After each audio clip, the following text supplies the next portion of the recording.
Over the past couple of, I'll say about a month and a bit, I've been going through the entire Warner Brothers cartoon catalog. Now you might be thinking, why not call it the Looney Tunes catalog? Well, because there's also Looney Tunes and Merry Melodies.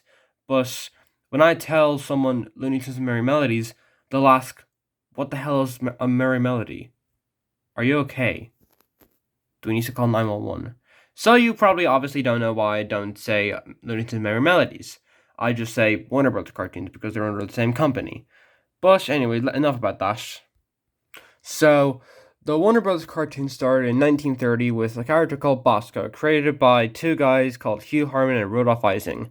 However, in the year 1933, they would be ending because Leon Schlesinger wasn't treating them properly, or from what I've read, they just didn't like the pay they got. So Harman, Ising, and Bosco left Schlesinger Studios, leaving Leon Schlesinger cartoon characterless. So he hired a brand new string of animators and directors, Tom Palmer, Earl Duvall, Jack King, Frank Tashlin, etc., to create a new character for him. And what they created was a character who would unknowingly send the entire company in a downward spiral until 1935 with the creation of Beans the Cat, where they would finally get their groove back. But for the latter part of 1933, most of 1934, and the first half of 1935, the Looney Tunes cartoons will be played with a character simply known as Buddy. And RichTRM, the guy that has this cool ass sign, is going to be discussing this, his debut cartoon, which, if you read the title, you know what's coming. I personally think, in my opinion, that it is the worst cartoon I have ever seen in my entire life. No exaggeration, that's the truth of my opinion. Now you might be thinking, "Oh, Rich, you can't judge. It's a kid's thing." No. Just because something is made for kids doesn't mean that I can't judge it. I mean, look at my channel. I judge kids' movies all the time. Open Season 3, Home Alone 4, Ice Age 6. I love making fun of bad kids' movies. But this is not a bad kids' movie. This is a bad kids' cartoon. And I'm going to be discussing it right here. So, without further ado, although I do not want to go further ado, but I have no choice, let's talk about Buddy's stupid, annoying, crappy, crappy day out. So, right off the bat, we already have our first problem.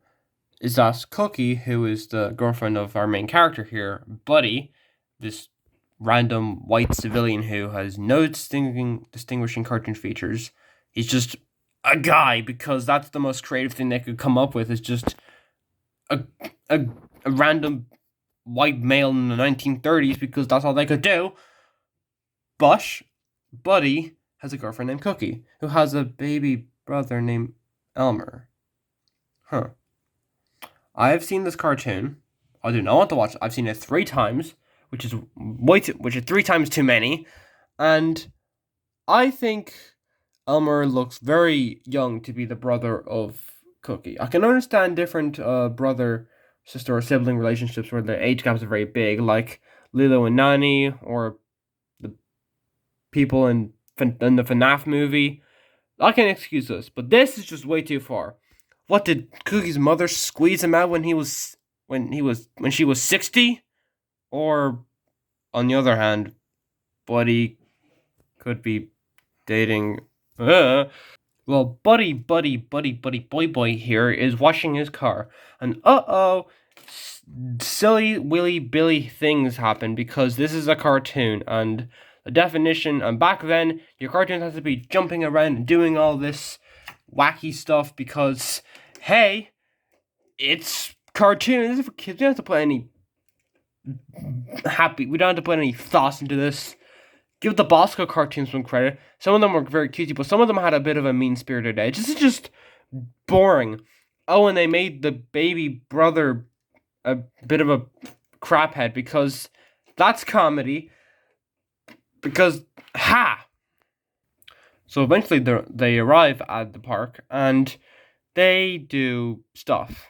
And we have now know that the writers can write, the directors can direct, the voice actors can voice act, and the songwriters can songwrite.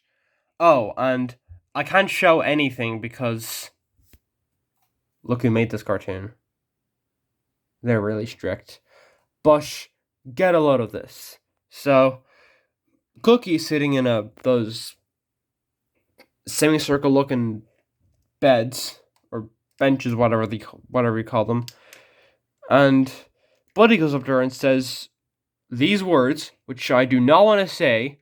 They're not slurs. They're just so cringeworthy that it makes my mouth physically turn into a lemon, and they get so salty that they shrivel up and die. He says, "Woodgie, woodgie, woodgie." Let me repeat that again. Turn up your volume. You are not stoned. You are not high. I'm solid joke from the Slaughter Critic, so don't forget I said that. Turn up the volume. Come in closer to the screen. Drop all your attention. He says, "Woodgie, woodgie, woodgie."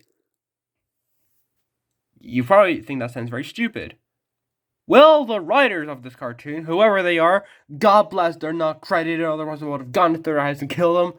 Or wait, they're just like, I just went to the gravestone and kick it. But they repeat it. You know how many times? Not twice, not 3 times, not 4 times, not 5 times, but 4 times. That's right, 4 times they repeat this.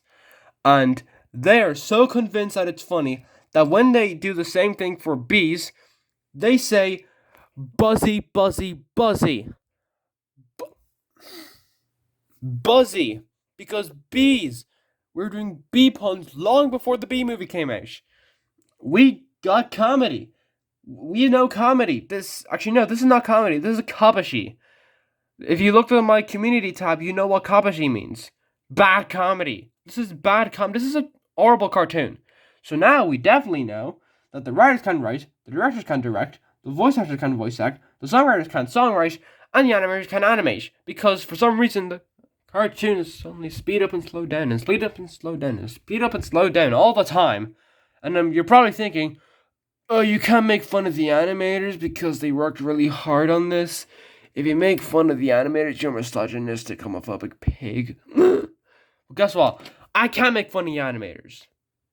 Because they're dead.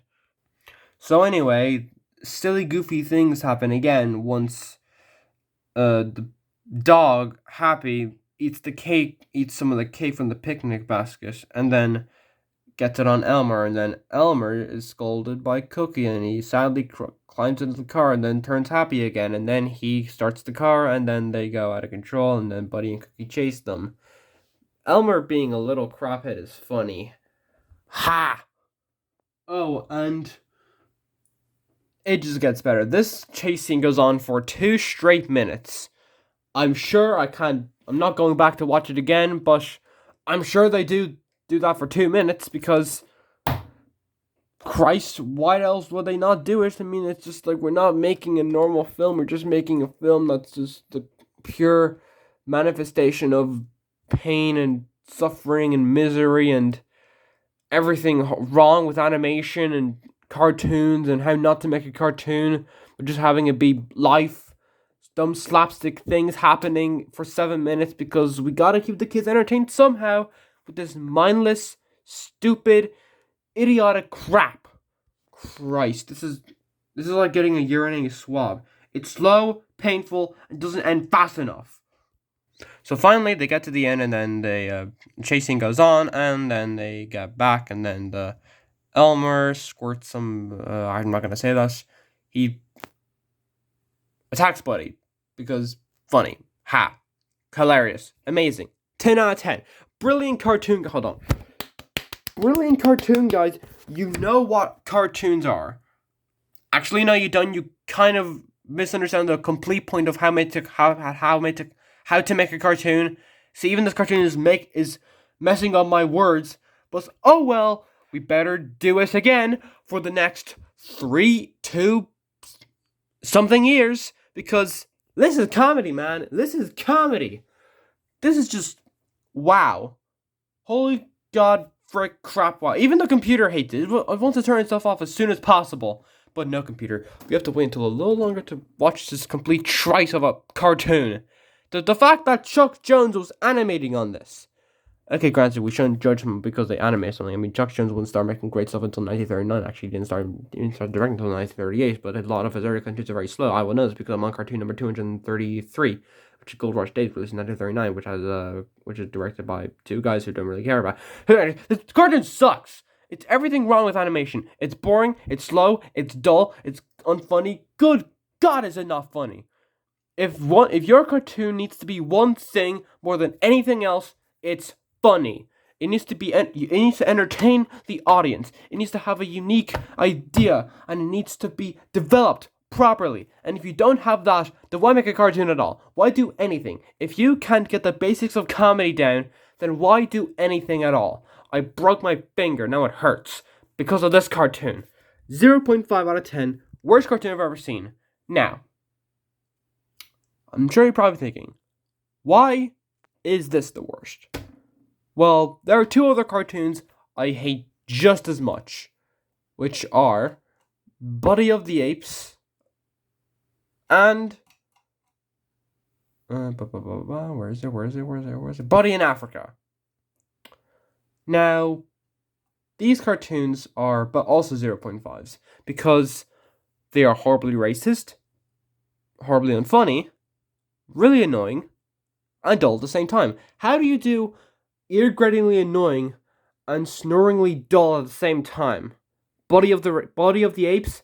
I'd rather watch Tarzan's Shame of the Jungle. That's vulgar, crude, and disgusting, but hey, it's a lot less than this crap.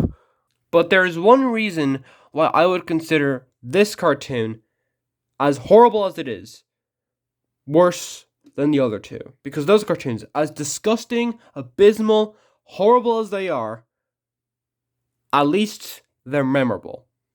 When you watch them, you can't forget them.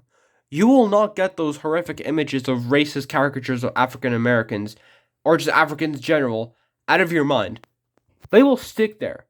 I just poked myself in the eye. They will stick there like glue. They will never leave. You are stuck with those horrific images for the rest of your life. You can't forget it. But with this, there's nothing. There's no racist stuff. There's no stupid, idiotic scenes. There's not a laugh. Nothing. It's the most nothing thing ever. The only reason I give this a 0.5 and not a 0 is because it has fine animation. Yeah, I just said the animators can animate, but like it's still an okay animation. It's not good, but it's fine. It's still animated, but like Food Fight, which is animated like a toilet, or One Course Meal, which is animated much slower and much more unpleasantly and has worse animation, and it's just a worse thing overall. Or Airplane 2, which has effects that look somehow worse than most B movies. That's not the B movie, I said B sci-fi movies from the 50s. That's where I said it. I'd rather watch an Ed Wood movie than Airplane 2, because at least I get enjoyment. But we're not talking about Airplane 2. As much as I love to talk about that atrocity of a motion picture, I'm talking about this cartoon. This disgusting, abominable cartoon that is just dull, boring, and agonizingly, painfully... What's another word for dull? It's so dull, it's making me lose all consciousness of words. I have 2 dictionaries over there, but I'm not using them because I'm not bothered to look the dictionary. Because I need to get this done as soon as possible because I want to be done with stuck with the Calm. I'm calm. I'm calm. Oh, and did I say that the animation is okay? Well, actually, I take that back, because for some reason they keep changing his design throughout all the entire cartoons. Like, in most of these cartoons, his design keeps changing. He looks like this in the first cartoon, but then in the second cartoon, he looks completely different, hairstyle and all, and physique. Then in the third cartoon, he's probably the same, but in most of the other cartoons, he's just different. He's just different than most of the others because they could make the excuse that it's different animators and directors. But there's still a form of consistency you need to adapt. You need to keep. You need to keep consistency, because if you don't, your things just go all over the place because you're not having a form of consistency that everything leads into the next. This is just cheap. Hell, even Bosco had the same animation look for its entire run. And that was like 3 years. This is less. And there's cartoons as well. But anyway, I'm done. I can't do this anymore. Buddy, this is the tribute you deserve, you sad sack of poorly packaged horse crap. Anyways, also, after this cartoon, Elmer just disappears. Well, think about it. Maybe Buddy got rid of Elmer after this cartoon, after he put himself in danger multiple times and also whacked Buddy in the head with a milk carton, or the milk drinks that the babies have. Maybe Buddy finally did the deal. Anyway, you're welcome for putting a disturbing image in your head, because this cartoon deserves to have disturbing images, because it needs to be gotten rid of and destroyed, and it needs to be put in the public domain so we can do whatever we want with it. We can make our own stupid horror films with Buddy, and then the Buddy gets killed at the end because that's what he deserves. Anyway, I hope you enjoyed this video. Make sure you go. Bye.